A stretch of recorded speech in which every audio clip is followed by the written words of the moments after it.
Mark chapter 9, verses 14 through 29. After the transfiguration, Jesus comes down the mountain with his apostles, and they come across this beautiful scene. It's a chaotic scene, and it's a difficult scene, but there's a great beauty in it. Here we find the other disciples trying to cast out a demon, and they're unable to heal this boy who is possessed by a demon. And the boy's father, with this great longing in his heart, comes to Jesus, and he says, "Lord, please help me. If you can do anything, please do it." Now, Jesus' response, "If you can." If, in a certain way, he's challenging this boy's father.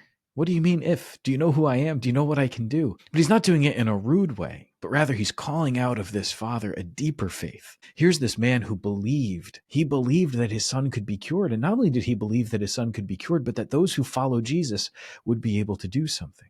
And so now Jesus draws him closer. And the man's response is so powerful. He says, "Lord, I do believe. Help my unbelief. Help my unbelief." And Jesus is able to heal this boy. In that place where I believe, maybe my faith is imperfect, or in that place where I believe, but there's still something lacking, Jesus is drawing me on. He's inviting all of us to take that next step, to come just that little bit closer. Lord, I believe. Help my unbelief. Help me in that place where I don't yet fully or perfectly believe. And then the gospel ends with this. This one can only come out through prayer and fasting.